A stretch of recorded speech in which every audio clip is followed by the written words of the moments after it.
Бүгінгі түсірімдерде сіздерге бірге енді бірдеңе егу керек. Алдында петуния гүлдерін егіп көрсеттім. Мен жайнап шығып жатыр. Енді кезекте міне көріп тұрсаңыздар, одноразовый стакан. Түріне мән бермесеңіздер болады. Себебі бұл мынау ескі стакан. Міне көріп тұрсаңыз, астының өзі қисық. Көп жылдан бері пайдаланып келе жатырмын. Бүгінгі түсірімдерде сіздерге кәдімгі мята және де базилик егетін боламын. Жақында сатып алғанмын. Негізі базилик 1 жылдық және де жалбыз, қазақша айтқанда жалбыз кішкене бізде көп жылдық болып келеді. Өте давлениені түсіруге өте пайдасы өте зор. Ой, кешіріңіздер. Мен бұны бір-екеуден сондай алып егейін деп тұрмын, себебі қалған далаға егемін. Егер тығыз қылмай көп қылып ексеңіздер, мынандай болып қалады. Көрсетсеңіздер, мен салаттың жаңа біреуін алып, арнайы бір ыдысқа егіп көрдім, себебі егесінде көрсететін боламын. Себебі бір салаттың өзі бір ыдыстай өссе, кәдімгідей жапырақтар үлкен болып, жаңағыдай бутерброд, гамбургерлерге өте күшті болады. Сол себепті мен кішкене жапырағы ірі болсын деп жаңа біреуін ектім. Жалбыз бұл көбісінің үйінде бар шығар, біздің үйде де болған. Онымен мүмкін 2 жылдық болар ма екен, себебі деген 1 жылдан кейін қайтадан үстіне үзіп жүргенде өздігінен шықпай қалды. Енді сол себепті қайтадан міне соққа қоссаңыздар, салатқа қоссаңыздар өте дәмі өте күшті. Ал бірақ өзі былай мықты, жаңағыдай қатты, мятный мықты иіс, сағызды болады, сондай иіс. Міне астын жалып тұр, міне күй таңдамайды, яғни топырақ таңдамайды дейді. Көп жылдық тамыр сабақты өсімдік дейді. Бұның ішінде гүлдері ұсақ дейді, лала гүлге ұқсас дейді. Яғни содан тұқым алсаңыздар жайлап болады.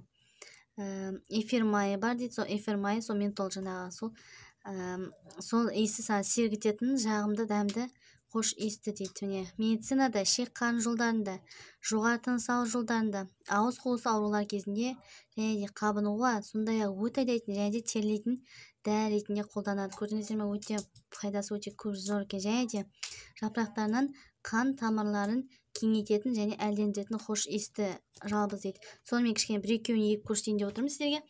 Негізі егіп көрген жоқпын, сіздермен бірге міне егейін деп тұрмын. Сіздерде егер болса, үйден егіп көрсеңіздер болады. Пока енді көктемге дейін қай заман әлі.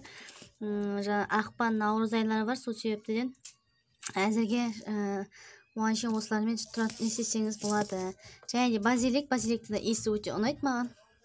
Бұл енді көп қолдана алмайсыз, шамалы тек жаңағыдай тамақтарға ретінде қолданбасаңыздар, кішкене аз-аздан, бірақ иісі өте күшті. Бұл өте тез жетілетін сорт дейді. Эфир майы бар бұда да тоже, және де жаңағыдай бұрыш пен шайдың хош иісі бар дейді. Менде жасыл түрде бар, мен бірақ қызыл түріне егейін деп тұрмын, себебі қызыл түрінің пайдасы өте зор. Сол себепті жасыл түрде бар негізі. Ет тағамдарға, соустар мен салаттарға өте таптырмас. Мысалы консервіге мысалы балық жаңағы қиярларды тұздайтын кездерде салсаңыздар өте дәмі өте күшті болып тұрады. Суықтан кейін хош иісін тамаша сақтайды дейді.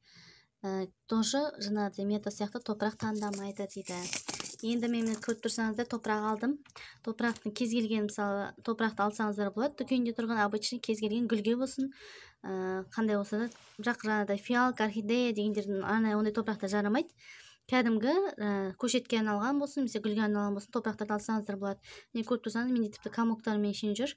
Енді осылай топырақ салғаннан кейін сіздерде үлкен ыдыстар егсеңіздер болады. Мысалы мынандай қаймақтың ыдыстары болса, осындай егсеңіздер болады. Менде болмай қаласын. Осы одноразовый стаканға егейін деп жатырмын. Қарасаңыздар, мен ең бірінші кішкене ыссы су құйдым.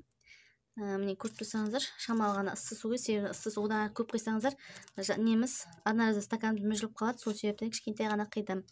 Енді салатпен бірінші жалбызды егіп бастайық. Сосын мен жазбаймын, себебі иістерінен ақ уже айыруға болады.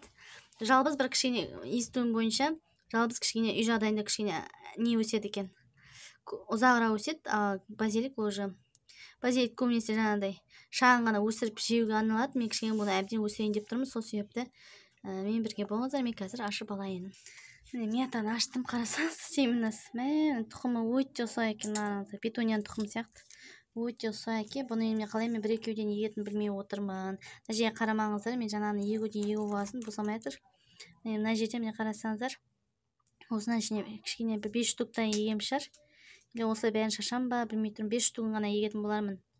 Одан артық есе қазір лақтыруға обалсынамын. Солай. Или бәрін тез сүйіп тастайын ба екен. Бәрін сүйіпсем бәрін сүйіп тастай берейін. Осының ішіндегі қалған басқа наразы стакандарға не істесе отырғызда қоямын. Тұқымым өте ұсай екен. Міне бұна жерде сіздерге еккен салғаным көрінбейді. Осыдан кейін топырақтың бетін жаппаймын. Себебі ұсақ болғандықтан уже белгілі. Яғни тек бетінде ғана тұру керек. Осылай шашқанның өзінде ғана ол асты жаңа топырақтың ішіне кіріп кетеді. Сол себептен мен оны көнбеймін. Егер ірі болса, онда бетін жауып қою, жаңа топырақпен жауға болады. Міне шашамызда арнайы кез келген жаңағыдай қаппақ болсын, немесе мешокпен жауып қойсаңыздар, және жылы жерге міндетті түрде жылы жерге ғана 25-30 градусқа шейін болатын жерде тұру керек. Шығып кеткенге дейін. Шығып кеткеннен кейін барып жаңағыдай осылай күннің алдына жарық түсіп тұратын жерге қоямыз. Енді қазіргі кезде өте күн қысқа, сол себептен терезенің алдына, күн түсетін терезенің алдына қоя берсеңіздер болады. Ол күйіп кетпейді, шамалы күн шығады да жоғалып кетеді. Сол себептен осылай. Сіздерге көрсетіп отыратын боламын. Келесі қазір мынандай арырақ қояйын. Себебі асты қисық құлап кетеді екен. Так, мына жерде келесі базилик деген, базиликке кішкене бұныкі білмеймін, ұмытып қалыптым, негізі ірілеу болу керек негізі. Қазір ашып қарайын. Міне қараңыздар, бұның кішкене несі топырақ деп кешіріңіздер. Бұл кішкене бұлдырлап тұр, қазір қараңыздар. Бұл кішкене ірілеу екен. Міне осылай кішкене артығымен ектім, себебі шығатыны бар, шықпайтыны бар, өліп қалатыны бар, ауырып қалатыны бар. Соның қалғанда бір ары кетсе бір екеуі шығады. Сол себептен осыны қазір жан-жағына бітіп қойып, қазір осылай мен шашып шықтым. Тым да етпейді, осылай тек бір жерде өліп қалса да.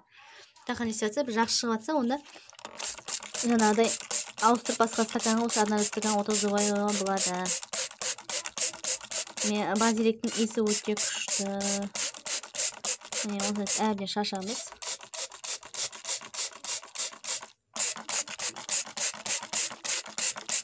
Міндетті түрде жылы жерге қоямыз. Мұздай жерге қойсаңыздар, ол өспейді. Сол себептен жылы жерге қоямыз. Сіздерде айтып тұрғанда көрдіңіздер ме? Міне бұрынғы ескі не болсын, жаңа басқа стакан алуым керек екен. Еріндім далада болғандықтан. Міне қарасаңыздар, қисық болып тұр. Бірдеңе мен осылай тіреп қоя тұрамын әзірге. Жайлап үлкейіп жатса, айтын жайлап осыдан шыққаннан кейін далаға отырғыза қойсаңыздар, әбден болады оған дейін. Жылыжайыңыз болса, жылыжайыңызға отырғыза қойсаңыздар болады. Мынандай ыдыстар болса, мен мынандай ыдыстарда отырғыза қойсаңыздар болады. Мен мына жерде каланхолия міне жайлап гүлдеп бастайын деп жатыр. Негізі мен құйып тастағанмын, міне ортасынан жанына шығып, міне кіп-кішкентай гүлдейін деп жатыр. Осындай стакандар болса, жайлап не етсе, осындай стаканға жайлап бұйыртса ауыстырамын. Қызыққа енді сіздермен бірге егіп көріп жатырмын. Каналға жазуды ұмытпаңыздар. Конкурске қатысыңыздар. Видео салған, сол конкурстен бұйыртса результатын өзім қашан болатынын айтатын боламын.